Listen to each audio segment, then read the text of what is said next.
Vous ne surpensez pas parce que vous êtes cassé. Vous surpensez parce que quelque chose vous a brisé un jour. Et votre esprit n'a jamais cessé d'essayer de protéger les morceaux. Il y a eu une époque où le silence signifiait danger. Une pause dans la conversation signifiait rejet. L'incertitude signifiait douleur. Et être impréparé signifiait être non aimé. Alors, vous avez commencé à répéter tout, chaque réponse, chaque sourire, chaque scénario.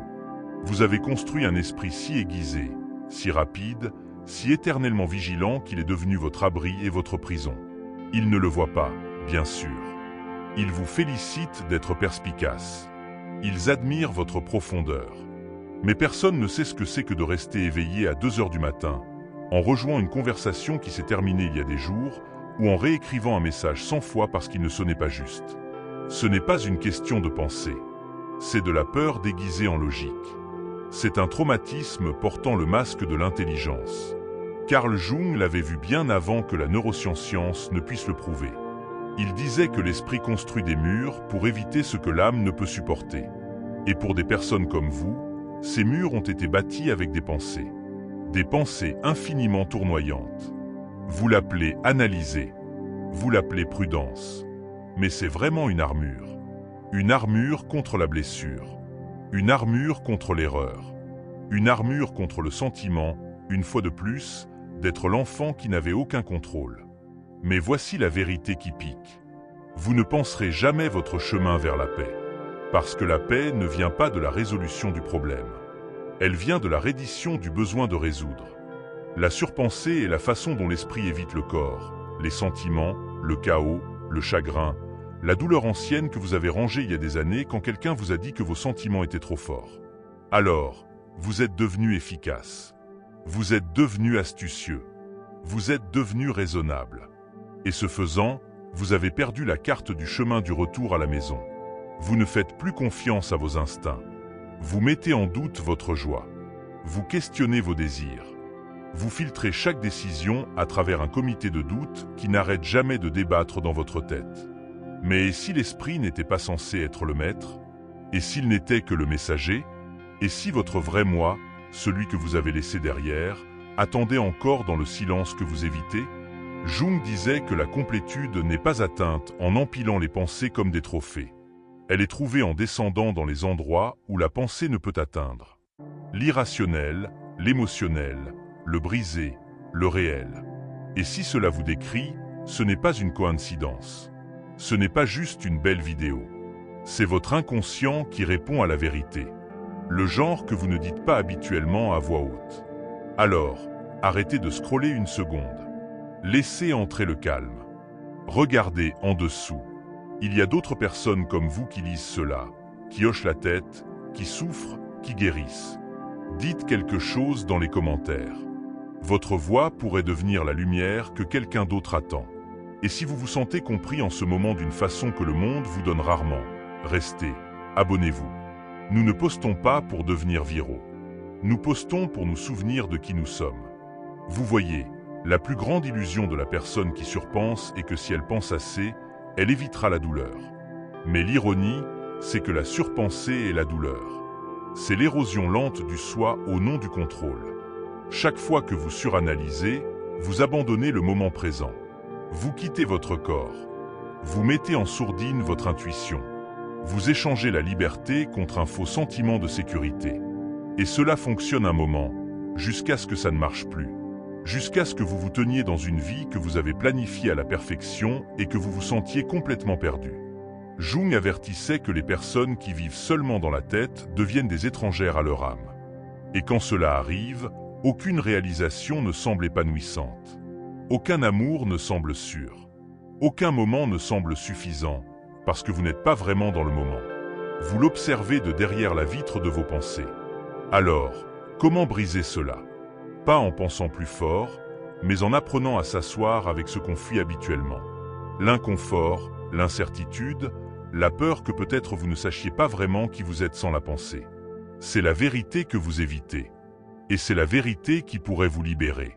Parce qu'en dessous de toutes les pensées, quelque part, il y a une voix qui essaie de parler, non pas en logique, non pas en plan, mais dans le calme, dans le désir, dans la douleur que vous continuez à mal interpréter comme de l'anxiété. Cette douleur est votre âme qui vous supplie de rentrer à la maison, de sentir au lieu de réparer, d'être au lieu d'analyser. Et non, cela ne semblera pas sûr au début. Cela semblera comme une chute, comme une perte de contrôle, comme si tout pourrait s'effondrer. Mais ce n'est pas un effondrement, c'est un retour. Le démêlage n'est pas la fin, c'est le début. Le début d'une version de vous qui n'a pas besoin d'expliquer tout pour se sentir digne d'amour. La version de vous qui peut entrer dans une pièce sans répéter comment y exister. La version de vous qui fait confiance au fait que la présence est plus puissante que la perfection. Et peut-être n'êtes-vous pas encore là. C'est ok. Vous êtes ici. Et ici est suffisant pour commencer le retour. Mais il y a quelque chose dont nous n'avons pas encore parlé. Quelque chose que Jung croyait se cacher sous la surpensée. Une vérité plus sombre, plus profonde qui explique pourquoi aucune quantité de pensée ne semble jamais suffisante. Cette vérité est l'ombre. Et une fois que vous verrez ce dont vous avez fui, vous comprendrez enfin pourquoi votre paix continue à vous échapper et comment la retrouver. Allons plus profond. On vous a appris à vous réparer en pensant plus fort. Mais la seule chose que vous n'avez jamais remise en question est le penseur. La voix dans votre tête qui ne s'arrête jamais de narrer. Les questions infinies, les rejouements, les soucis. Vous avez cru que c'était vous. Mais Jung demanderait, qui observe le penseur? Qui est derrière les pensées? Parce qu'en dessous de chaque boucle de surpensée, il n'y a pas un manque d'intelligence, mais une blessure, une histoire, un silence trop fort pour être affronté directement. Et si vous ralentissez assez, vous pourriez l'entendre murmurer. Je ne suis pas en sécurité à moins d'être préparé. Je serai rejeté si je ne dis pas la bonne chose. Je dois mériter l'amour en étant parfait. Je ne peux faire confiance à personne, pas même à moi-même. C'est l'ombre. Pas la partie mauvaise de vous, mais la partie exilée. Les morceaux que vous avez dû renier juste pour survivre. Jung disait que l'ombre est la personne que vous préféreriez ne pas être. Mais tant que vous ne la regardez pas, elle vous contrôle depuis l'obscurité. La surpensée est l'un de ses déguisements. Parce que tant que vous pensez, vous ne sentez pas. Tant que vous analysez, vous ne risquez pas. Tant que vous intellectualisez, vous n'êtes pas vulnérable. Et c'est l'échange que votre ombre a fait il y a longtemps. Cachez les parties de vous qui font mal et vous pourriez être accepté. Mais voici le tour cruel. Vous avez été accepté, oui, mais seulement la version de vous qui était filtrée, polie, éditée, pas le vrai vous. Alors maintenant, l'amour semble une performance. La joie semble suspecte. Le repos semble de la paresse. Et la paix. La paix semble inaccessible parce que le vrai vous, le vous émotionnel, le vous humain doux et désordonné n'a jamais été autorisé à sortir et à respirer. C'est pourquoi vous surpensez. Ce n'est pas un défaut. C'est une défense. Mais Jung ne croyait pas que nous devions détruire l'ombre. Il croyait que nous devions l'intégrer. Pas combattre la surpensée, mais comprendre ce qu'elle protégeait. Demandez-vous, qu'est-ce que j'ai peur de ressentir si j'arrête de penser? Quelle partie de moi pourrait émerger à la surface si je me taisais simplement? Peut-être est-ce du chagrin, peut-être de la rage, peut-être de la honte, ou peut-être une version plus jeune de vous qui attend encore d'être vue, qui se demande encore si elle est enfin autorisée à être réelle. C'est le vrai travail. Pas contrôler votre esprit, mais vous libérer. Parce que la surpensée n'est que de la fumée. Et il y a un feu en dessous qui vous appelle par votre nom depuis des années. Carl Jung ne disait pas que la guérison consistait à devenir parfait. Il disait que la guérison consistait à devenir entier. Et l'intégralité ne vient pas de la clarté. Elle vient du courage. Le courage de s'asseoir dans l'inconnu. De dire « je ne sais pas » et de se sentir quand même digne. D'entrer dans le silence sans chercher une distraction. De lâcher la résolution et de enfin sentir la chose que vous avez évitée toute une vie. Peut-être avez-vous peur que si vous arrêtez de surpenser, vous vous effondrerez. Mais si s'effondrer était exactement ce dont vous avez besoin? Parce que seulement en se brisant quelque chose de plus honnête peut prendre forme. Seulement en lâchant prise votre vrai moi peut enfin arriver. Et soyons honnêtes, vous êtes fatigué. Fatigué de faire tourner des simulations dans votre esprit. Fatigué de tenir chaque conversation comme un problème de maths. Fatigué de prédire comment tout le monde pourrait répondre pour éviter le rejet avant qu'il n'arrive. Vous êtes fatigué d'essayer de contrôler le monde pour enfin vous sentir calme. Mais le vrai calme, la vraie paix ne vient que quand vous lâchez le besoin de tout contrôler. Il y a quelque chose de profondément sacré à dire enfin, je n'ai pas besoin d'avoir tout compris. Je n'ai pas besoin de me protéger de chaque issue. Je n'ai pas besoin de penser mon chemin vers la sécurité. Parce que je fais confiance à quelque chose de plus profond maintenant, quelque chose en dessous de l'esprit, quelque chose de plus ancien que la peur. Et peut-être n'êtes-vous pas encore là, mais peut-être vous en approchez-vous. Cela commence dans de petits moments, en remarquant quand les pensées deviennent bruyantes. Et au lieu de spiraler, vous faites une pause. Vous respirez. Vous sentez vos pieds sur le sol. Vous remarquez vos mains. Vous entrez dans le corps que vous abandonnez habituellement. Et pendant une seconde, vous n'essayez pas de fuir. Vous restez. C'est là que la guérison commence. Pas dans la réponse, mais dans votre volonté de rester présent avec la question. Il n'y a pas de phrase magique pour arrêter la surpensée, pas de mantra parfait pour calmer la tempête pour toujours. Mais il y a quelque chose de mieux. Il y a une version de vous qui n'a pas peur de sentir, qui laisse les émotions monter et descendre comme des vagues, qui n'exige pas la perfection avant de s'autoriser à se reposer, qui ne dissèque pas chaque moment mais vit à l'intérieur d'eux. Cette version n'est pas trouvée dans les livres. Elle n'est pas déverrouillée par la logique. Elle est rappelée par le calme, née par l'honnêteté, nourrie par l'autocompassion. Et oui, parfois l'esprit résistera. Il criera que vous n'en faites pas assez, que vous êtes irresponsable, qu'il pourrait arriver quelque chose de mauvais si vous lâchez prise. Mais vous avez écouté cette voix pendant des années. Où cela vous a-t-il mené? L'épuisement, le doute de soi, la solitude. L'esprit est brillant, mais ce n'est pas votre maison. Vous n'êtes pas les pensées. Vous êtes celui qui les entend. Et il est temps de revenir à celui qui a écouté tout ce temps. La surpensée perdra sa prise, non pas parce que vous l'avez réparée, mais parce que vous avez arrêté de la nourrir avec de la peur. Vous avez arrêté de croire que vous en aviez besoin pour survivre. Et ce qui arrive ensuite est quelque chose que votre esprit ne peut planifier, quelque chose que votre logique ne peut expliquer, quelque chose que votre ombre ne peut bloquer. C'est le retour de la paix. Non pas comme une récompense, mais comme un droit de naissance. Mais avant d'y arriver, il y a un dernier piège. Une dernière illusion qui garde les surpenseurs coincés même après qu'ils aient commencé à guérir. Un mensonge si convaincant qu'il vous fait sentir comme si vous évoluiez. Alors qu'en réalité, vous surpensez juste la guérison elle-même. Parlons-en. Parce que si vous manquez cela, vous pourriez rester piégé dans une prison qui semble plus spirituelle et ne même pas le savoir. Alors, vous avez ralenti. Vous avez arrêté d'alimenter le bruit mental. Vous avez commencé à remarquer quand vous spiraliez. Vous avez appris à faire une pause, à respirer, à sentir. Mais alors cela recommence. Pas avec la panique, pas avec la peur, mais avec quelque chose déguisé en sagesse. Vous pensez, j'ai besoin de mieux me comprendre. Je devrais lire un autre livre sur la guérison. Peut-être que je n'ai pas encore déverrouillé la blessure centrale. Peut-être que ce sentiment signifie que je ne suis pas assez guéri. Et soudain, l'esprit est de nouveau au volant. Pas en cherchant la validation cette fois, mais en cherchant la transformation. Cela semble spirituel. Cela sonne éclairé, mais en dessous, c'est la même boucle. Carl Jung appelait cela le contournement spirituel, où votre travail intérieur devient juste un autre masque. Où la surpensée ne part pas, elle change juste de vêtements. Vous n'analysez plus les gens. Vous analysez votre enfant intérieur. Vous n'obsédez plus sur l'avenir.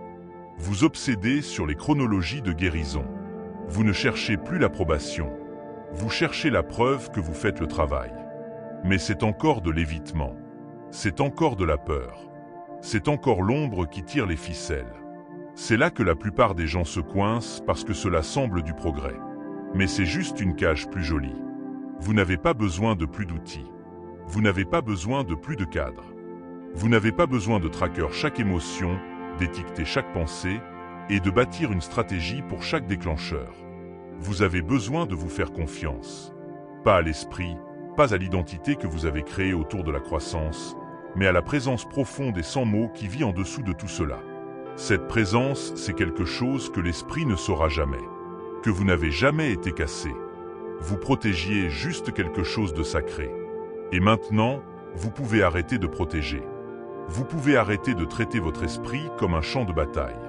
Vous pouvez arrêter de traiter la guérison comme une liste de tâches. Vous pouvez arrêter de transformer votre propre cœur en projet d'amélioration de soi. Jung ne disait pas « devenez votre meilleur soi ». Il disait « devenez qui vous êtes ». Et parfois qui vous êtes n'est pas clair, structuré ou inspirant. Parfois qui vous êtes est brut, contradictoire et incomplet. Et c'est ok. Parce que l'intégralité n'est pas la symétrie. C'est l'honnêteté. C'est la capacité à tenir les opposés sans s'effondrer. Dire « je suis confiant et je doute encore de moi. Je guéris et je souffre encore. J'ai grandi et je grandis encore. Je ne sais pas et je suis quand même suffisant. » Ce n'est pas une faiblesse. C'est une intégration. Et plus vous vous adoucissez dans cette vérité, moins vous aurez besoin de l'expliquer. Vous arrêterez d'avoir besoin que les autres la valident. Vous arrêterez d'avoir besoin que l'esprit l'organise. Vous la vivrez simplement. Parce que la paix n'est pas le silence. La paix est la présence. Et la présence n'est pas l'absence de pensée, mais la fin d'être gouverné par elle. C'est être capable de remarquer une pensée et de la laisser passer, de sentir une émotion sans en faire une histoire, de s'asseoir avec l'inconfort sans chercher un sens. Quand vous atteignez ce niveau de confiance, l'esprit parle encore, mais le corps ne tressaille plus. La pensée vient encore, mais vous ne lui obéissez plus. La peur murmure encore, mais elle ne devient plus un plan. Et cela, Jung dirait, est le début de l'individuation. Pas l'échappatoire à la souffrance, mais l'union consciente avec elle. Pas le déni de votre obscurité, mais votre volonté de la porter. Parce que le chemin vers la paix intérieure n'a jamais été une question de lumière seule. C'était une question d'intégralité. Et l'intégralité est désordonnée. Ce n'est pas être au-dessus des autres. Ce n'est pas maîtriser vos déclencheurs. C'est vivre si intensément que même vos défauts ont de l'espace pour respirer. Alors si vous surpensez encore, si vous analysez encore chaque mot, si vous rejouez encore chaque moment, cela ne signifie pas que vous échouez. Cela signifie que vous êtes humain. Mais maintenant, vous savez que vous n'avez pas à suivre chaque pensée.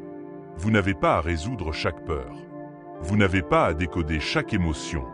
Vous pouvez faire une pause. Vous pouvez écouter. Vous pouvez laisser passer.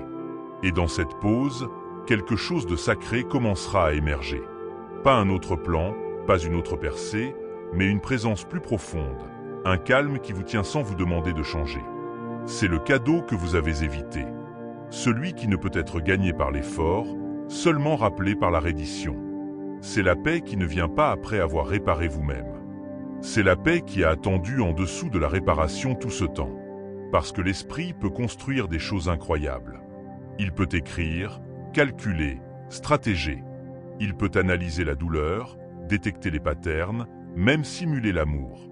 Mais il ne peut pas sentir. Il ne peut pas se reposer. Il ne peut pas se connecter.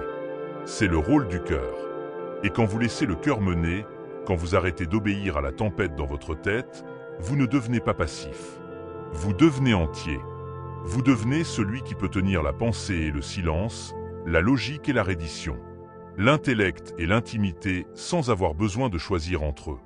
C'est la personne qui ne surpense plus. Pas parce qu'elle a arrêté de penser, mais parce qu'elle s'est rappelée qu'elle est en dessous des pensées. C'est ce que Carl Jung désignait. Pas un esprit parfait, pas un soi parfait, mais une personne assez brave pour être complet.